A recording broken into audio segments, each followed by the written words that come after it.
Magandang araw sa inyong lahat. Welcome to my YouTube channel, Bisdak Reaction TV. Ito ang prediction o pagbasa tarot card kay Vice President Sara Duterte. Ano kaya ang nilalaman sa baraha?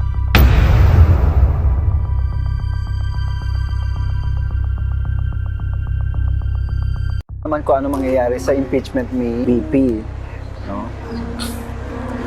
Actually, medyo mainit ang usapin, magiging mainit ang mga issue pag didiinan talaga. Kumbaga sa gagamitin ko na yung term na gigipitin. Okay. O iipitin ba? Oo, iipitin. Kapag ito ay nagpatuloy na magpatuloy, malaki ang magiging apekto nito sa ating presidente o sa gobyerno, sa government. Ang iniwasan ko lang dito, sana may kanya-kanyang grupo yan eh. Okay. Merong pro-BBM, may pro-Sara. Pero kasi sa lakas din ng Duterte, 'di ba? Alam niyo naman kung anong impluwensya ni Digong. Yung titawag natin may kamay na bakal. Kasi itong impeachment talagang tatakbo at tatakbo. Kung tutos nga, masasabi ko may kulong na tinatawag, no? Or magkaroon at itawag tayo ng linaw doon sa binibintang, no? Pero ilalaban to kasi ang magiging rito, yung lalaki ang pwedeng makatulong kay Vice, no? Baka hindi pa nga matapos yung case na yan, may gulo na ako nakikita. Talaga? Ano possible na gulo kaya? Lalabas ang tao. Kumbaga parang gagawa sila ng ingay, no? Yun yung nakikita ko sa card. Sa unang ingay, hindi pa ganun kadami. Sa pangalawang ingay, dumagdag. Pangatlo, ibang klase. Vice President Sara Duterte. Sara Duterte.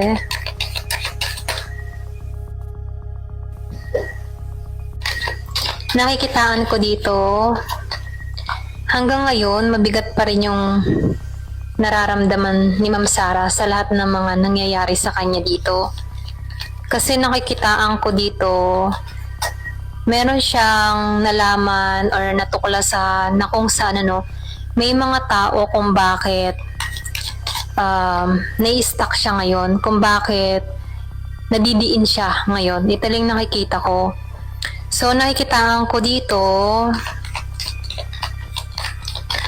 kahit nakakaranas siya ng ganitong pagsubok, nakikitaan ko dito, meron pa rin nakatayo pa rin sa kanya at mga taong sumusuporta pa rin sa kanya dito. Oo, lumabas So nakikitaan ko dito, maraming nagmamahal kay Ma'am Sara. So nakikitaan ko dito na maraming tao na sumusuporta sa kanya. Hanggang ngayon, naninindigan sa kanya yung mga taong sumusuporta sa kanya. Andun yung pagmamahal ng mga tao sa kanya. Ito lang yung nakikita ko. So nakikitaan ko rin dito. Again po, tagabasa lang po ako.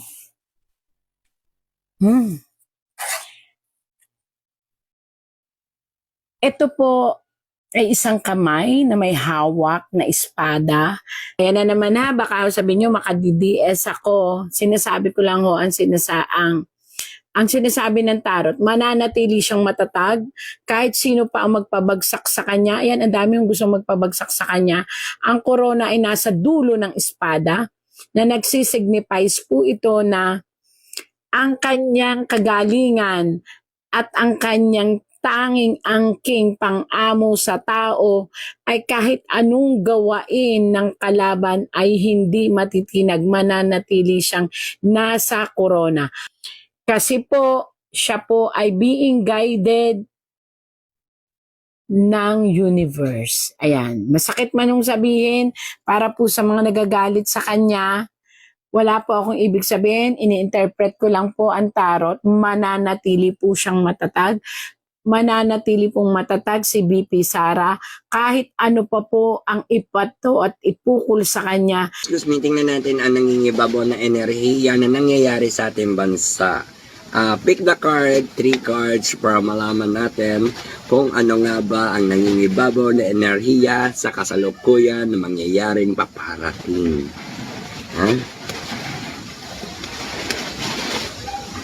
Yan. Number 2. Nakaluhod, nahihirapan, naghahanda na ang lahat, ngunit hindi alam kung sino-sino ang mga kalaban. Kaya tandaan natin, sila ay mag-aaway-away, sila-sila ay magsisisihan at sila-sila rin ang mga maglalaglagan. Kaya ang mga kalaban ni BP Sara Duterte ay maaaring magkabaligtaran at humingi ng saklolo kay President BP Sara Duterte.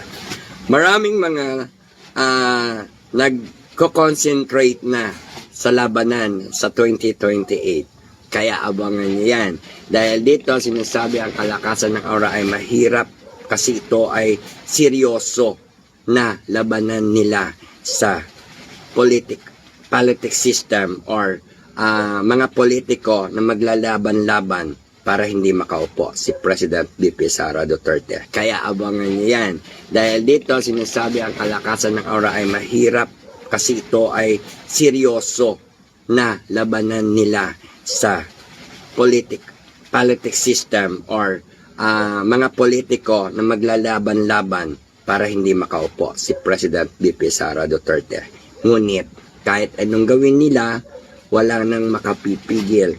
Ngunit mayroong makagagawa ng masama kay President BP Sara kung pupwersahin nila na talagang hindi na makatakbo si President BP Sara Duterte.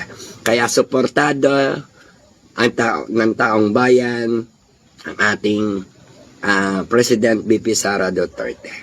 Ayan. Oh my God, but at the end though, that's her. She'll be a stuff. She'll probably be, I have to say, when, if say she can't finish, although I don't want to disrespect our spirit guide, although it's saying that she may continue,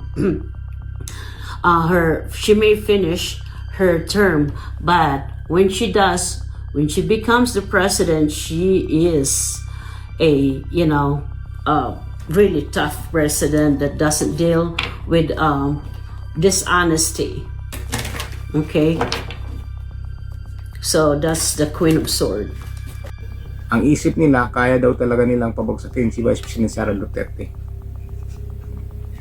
Ayan pa, dugtong, kaya daw nilang ipakulong.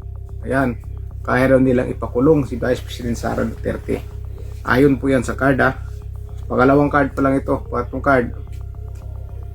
Ayan. Ang akala nila, iniisip talaga nila na hindi magiging Pangulo si Vice Presidente Sara Duterte. Yan po ang nasa mga isip nila. Dahil ang plano nila talaga na ayaw nila magiging Pangulo si Vice President Sara Duterte. Sa mga kaisipan nila yan, nakaisipan nila yan. Kaso pagdating dito, malaki ang suporta kay VP Sara Duterte. Lalakas ang kanyang puwersa. Lumalakas ang puwersa ni VP Sara Duterte dahil sa paninira nila. Mas lalong lumakas po ang puwersa ni VP Sara Duterte dahil sa mga plano nila na hindi po tama. Yung mga pagbibintang nila kay Vice President Sara Duterte, mas lalo pang lumakas ang puwersa ni Vice President Sara Duterte. Mas dumami pa yung mga kakampi niya o sumusuporta sa kanya. Nakipag-alyansa ka nga sa magnanakaw di ba? Paano naman ikaw ang alternatibo? Ang naniningil lang sa magnanakaw si Sara Duterte. Hindi sasabihin ng masa, siya yung alternatibo kay Marcos, hindi kayo. Kay Marcos yung sinasabing dapat mag-alyansa ang Pink at Liberal kay Marcos. Yan ang sinasabi kong kiss of death. Kiss of death para sa Liberals, kiss of death para sa Pink. Dahil sinking ship si Marcos. Ay, hindi sila mananalo kay Sara kapag nakipag-alyansa sila kay Marcos. Sinking ship nga, ba't kasasakay sa sinking ship? Yes. Walang naniniwala na hindi corrupt si Marcos. Ang masang Pilipino, alam na magnanakaw yan. Yan ang pinakamagnanakaw na presidente since the time of his father. Number one, siyempre top-notcher ang tatay niya, siya salutator yan sa pagnanakaw. So, parang lalabas, corrupt din itong Pink. Mawawalan ka ng kredibilidad, di ba? Mhm. Ngayon, makikipag-alyansa ka sa magnanakaw, di ba? Salutator yan sa kanyang tatay sa pagnanakaw, sa dami ng ninakaw. Mag-alyansa ka sa kanya. Tapos ang mensahe mo, wag nating gawing presidente si Sara Duterte. Sinong presidente? Kami. Sabi ng masang Pilipino, nakipag-alyansa ka nga sa magnanakaw di ba? Paano naman ikaw ang alternatibo? Eh, ang naniningil lang sa magnanakaw si Sara Duterte. Hindi sasabihin ng masa, siya yung alternatibo kay Marcos, hindi kayo. Ang Hindi ibig kayo. sabihin lang, kung magnanakaw, sasama ka sa magnanakaw, baka magnanakaw na rin. Hindi naman magnanakaw yung mga anti-corruption din yan. Opo. Oh, pero kahit na anti-corruption, ang pinag-uusapan alyansa kay Marcos, oportunista na pagtingin ng kung paano manalo sa eleksyon. Ayun. Yan mismo ang magpapalubog sa kanila. Pustahan tayo. Yun. Yun. So, last na lang po, ano ang mensahe natin sa EDSA generation? Never again. Okay, ang katagang never again, ibig sabihin, ayaw na natin sa mga magnanakaw, sa mga diktador. Okay? Parati kong inuulit-ulit ito. Ang problema sa ibang mga puwersa, ang never again, ginawa nilang never against. Never against Bongbong Marcos. Okay. Thank Maraming you. salamat po.